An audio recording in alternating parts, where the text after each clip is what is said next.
नमस्कार दोस्तों, RC study point channel पर आप लोगों का बहुत बहुत स्वागत है।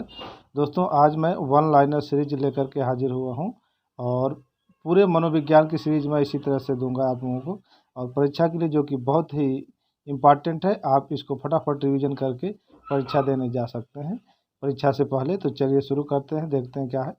बच्चे के विकास के श्रेष्ठ सिद्धांत के अनुसार सत्य कथन बताना है। तो बच्चे के विकास के श्रेष्ठ सिद्धांत के अनुसार विकास जो है सिर से पैर की ओर होता है। अगला है कि विकास का सिद्धांत है। विकास का सिद्धांत क्या बताता है कि सभी की विकास दर समान नहीं होती है। तो सभी की विकास दर समान नहीं होती है, यह विकास का सिद्धांत कहता है।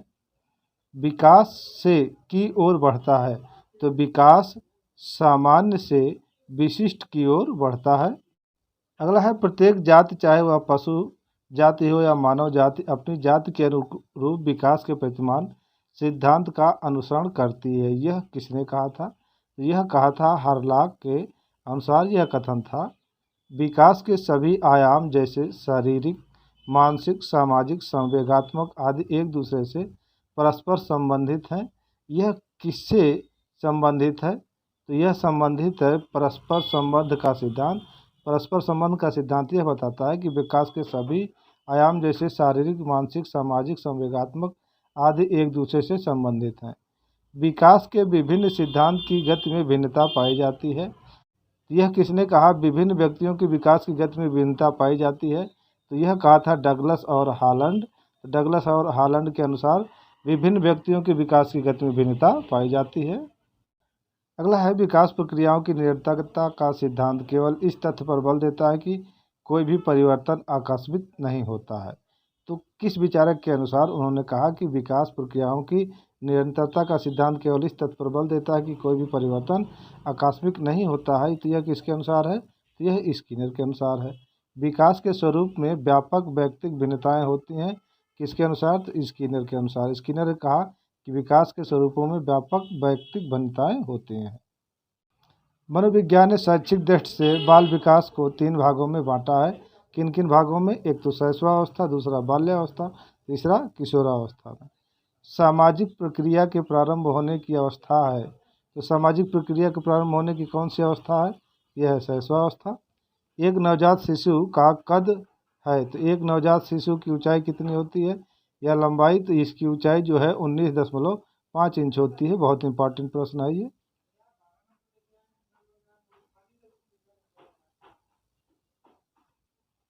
एक नवजात शिशु का भार होता है। तो एक नवजात शिशु का भार कितना होता है? 7 पाउंड। शैशवावस्था को सीखने का आदर्श काल किसने कहा है? तो यह कहा वैलेंटाइन ने। सबसे तेज शारीरिक विकास होता है किस अवस्था में? तो शैशवावस्था में सबसे तेज शारीरिक विकास होता है।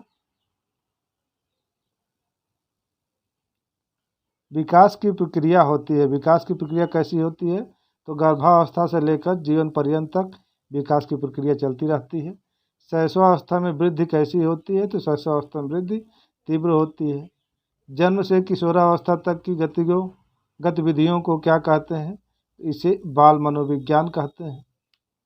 शैशवावस्था में 4 संवेग होते हैं। कौन कौन से? भय, क्रोध, प्रेम और पीड़ा। भय, क्रोध, प्रेम और पीड़ा, ये शैशवावस्था के 4 संवेग होते हैं।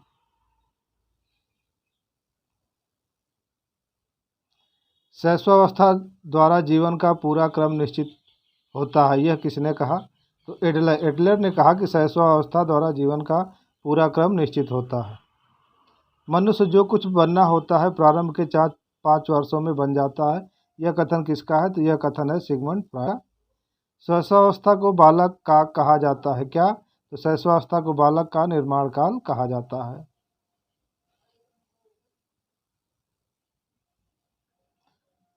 नवजात शिशुओं में हड्डियों की संख्या लगभग कितनी होती है? तो 270 होती हैं।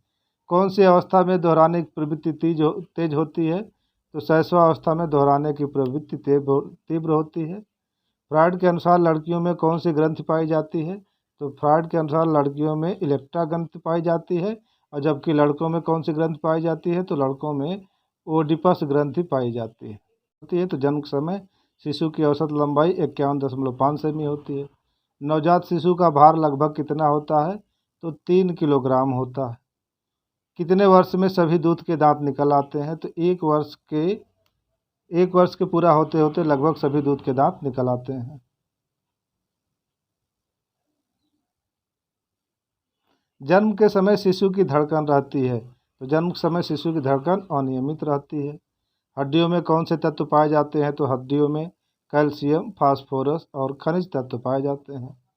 कितने वर्ष का बच्चा सार्थक शब्दों का प्रयोग करने लगता है, तो 3 वर्ष का बच्चा जो है सार्थक शब्दों का प्रयोग करने लगता है। बालक के विकास की प्रक्रिया एक विकास की शुरुआत होती है। यह कब से और कब तक होता है, तो बालक के विकास की जो प्रक्रिया एवं विकास की शुरुआत होती है, यह जन्म या प्रसव पूर्व से शुरू होती है। डाल्टन प्रणाली के जन्मदाता किसे कहा गया है, तो मिस हेलन पार्कहर्स्ट को डाल्टन प्रणाली का जन्मदाता कहा गया है। शैशवावस्था की प्रमुख मनोवैज्ञानिक विशेषता क्या है, तो शैशवावस्था की प्रमुख वैज्ञानिक विशेषता मूल प्रज्ञात्मक व्यवहार है। मूर्त संक्रियात्मक अवस्था का काल होता है, तो मूर्त संक्रियात्मक अवस्था का काल 7 से 11 वर्ष माना गया है। मनोवैज्ञानिकों के अनुसार छोटे बच्चों को किस आयु में स्कूल भेजना चाहिए, तो 5 वर्ष की आयु में स्कूल भेजना चाहिए। दूध के दांतों की संख्या कितनी होती है, तो 20 होती है। जन्म के समय शिशु के मस्तिष्क का भार कितना होता है, 350 ग्राम होता है।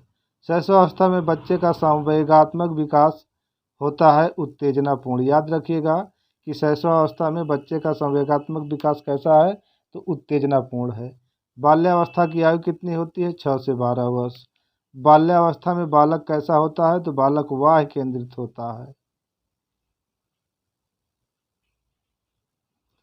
क्रिया एवं खेल पर आधारित शिक्षा विधि किसकी है, तो मॉन्टेसरी शिक्षण विधि जो है वह क्रिया एवं खेल पर आधारित शिक्षा विधि है। बाल्यावस्था में खेल की प्रकृति होनी चाहिए कैसी, सामूहिक होनी चाहिए। बाल्यावस्था में बालक संपर्क रखता है किससे, समवयस्क समलिंगियों से बाल्यावस्था में बालक संपर्क रखता है। बाल्यावस्था की प्रमुख मनोवैज्ञानिक विशेषता क्या है, तो सामूहिकता की भावना। सामूहिकता की भावना यह बाल्यावस्था की प्रमुख मनोवैज्ञानिक विशेषता है। बाल्यावस्था की प्रमुख विशेषता और क्या क्या है, तो बाल्यावस्था की प्रमुख विशेषता है अधिगम की तीव्रता, अपेक्षाकृत स्थिर विकास की प्रक्रिया और यथार्थवादी दृष्टिकोण। यह बाल्यावस्था की प्रमुख विशेषता है। बालिकाओं का भाषा विकास बालकों से आगे रहता है किस अवस्था में, तो बाल्यावस्था में बालिकाओं का भाषा विकास बालकों से आगे रहता है। हड्डियों का विकास होता है 16 वर्ष तक हड्डियों का विकास होता है। 12 से 18 वर्ष की आयु होती है किशोरावस्था की। पूर्व किशोरावस्था होती है 12 से 16 वर्ष की अवस्था को पूर्व किशोरावस्था कहते हैं। उत्तर किशोरावस्था होती है कितने वर्षों तक, तो 17 से 19 वर्षों के बीच की अवस्था को उत्तर किशोरावस्था कहते हैं। किशोरावस्था बड़े दबाव, तनाव, तूफान तथा संघर्ष की अवस्था है। यह किसने कहा, तो यह स्टेनले हॉल ने कहा। अत्यंत द्रुत एवं तीव्र विकास का काल है, कौन सा काल है, पूर्व किशोरावस्था जो है अत्यंत द्रुत एवं तीव्र विकास का काल है। किशोरावस्था में संवेग प्रायः होते हैं अधिक उग्र। तो याद रखिएगा कि किस अवस्था में संवेग प्रायः अधिक उग्र होंगे, तो किशोरावस्था में। किशोर ही वर्तमान की शक्ति और भावी आशा को प्रस्तुत करता है, किसने कहा, तो यह क्रो एंड क्रो का कथन है। किशोरावस्था को अंग्रेजी में क्या कहते हैं, तो किशोरावस्था को अंग्रेजी में एडोलसेंस कहते हैं। संवेगात्मक विकास में किस अवस्था में तीव्र परिवर्तन होता है, तो किशोरावस्था में होता है। सामाजिक व्यवस्था में परिवर्तन किस काल में आती है, किशोरावस्था में आती है। किशोरावस्था की प्रमुख विशेषताओं को सर्वोत्तम रूप से व्यक्त करने वाला एक शब्द है परिवर्तन। किशोरावस्था की प्रमुख मनोवैज्ञानिक विशेषता है, किशोरावस्था की प्रमुख मनोवैज्ञानिक विशेषता है कि पूर्ण संवेगात्मक विकास के कारण स्थायित्व एवं समायोजन का अभाव, यह किशोरावस्था की विशेषता है।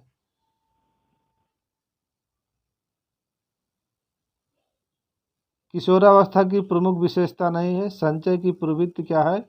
किशोरावस्था की विशेषता नहीं है।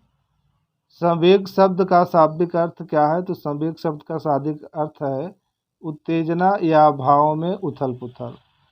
किस अवस्था में आवेगों की तीव्र स्थिति उत्पन्न होती है? तो किशोरावस्था में ऐसा होता है।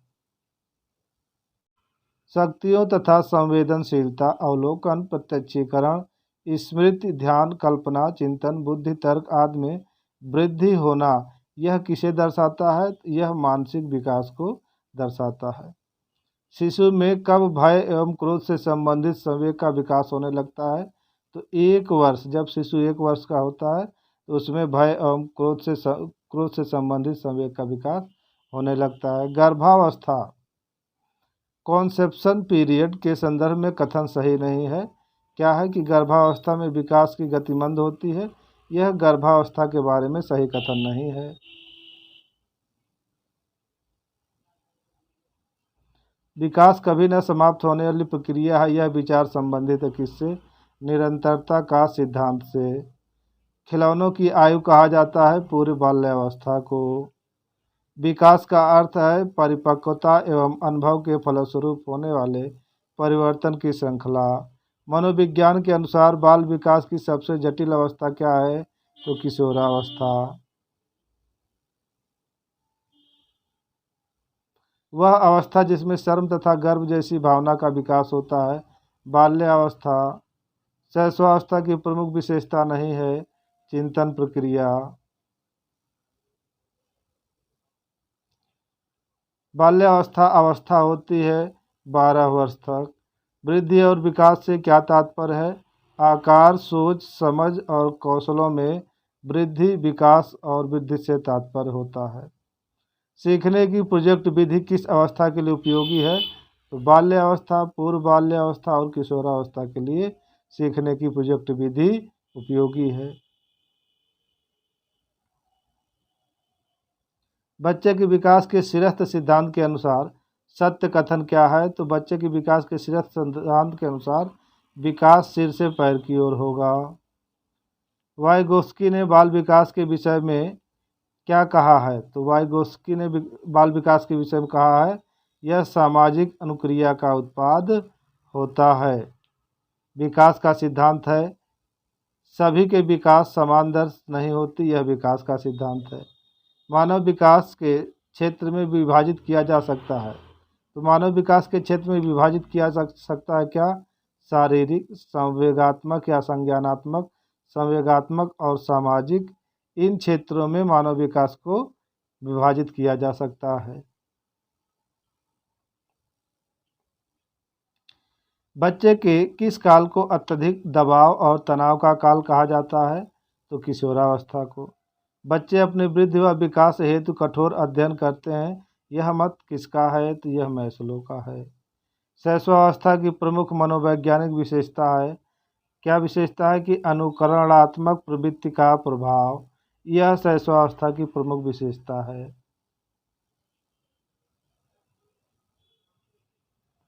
अपने आप से प्रेम करने की प्रवृत्ति को क्या कहते हैं? तो नर्सिज्म की प्रवृत्ति कहते हैं। किस प्रकार के विकास से एकाग्रता तथा सृजनात्मकता का संबंध है? तो बौद्धिक विकास से। मानसिक वृद्धि और विकास में महत्वपूर्ण भूमिका निभाता है सीखना तथा परिपक्व दोनों। बच्चे के विकास के सिद्धांत को समझना शिक्षक की सहायता करता है। तो बच्चे के विकास के सिद्धांत को समझना शिक्षक की किस प्रकार से सहायता करेगा? तो यह सहायता करेगा शिक्षार्थियों के भिन्न अधिगम शैलियों को प्रभावी रूप में संबोधित करने में। भाषा विकास का सिद्धांत नहीं है अतिरिक्त शक्ति का सिद्धांत। भाषा विकास के संदर्भ में कौन सा क्षेत्र पियाजे के द्वारा कमतर आंका गया? तो वह है सामाजिक अंतःक्रिया का क्षेत्र।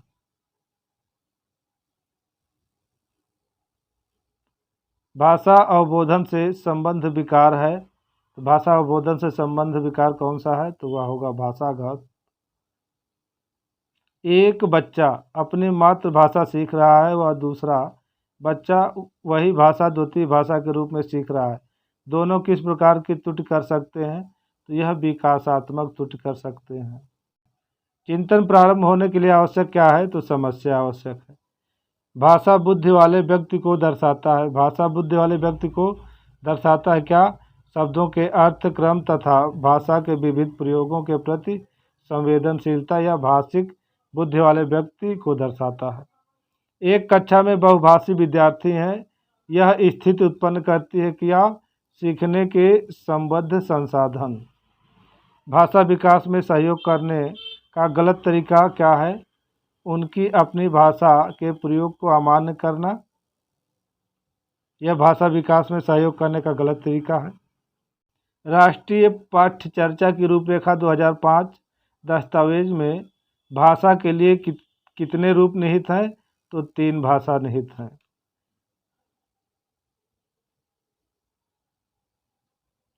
भाषा विकास के लिए प्रारंभिक ...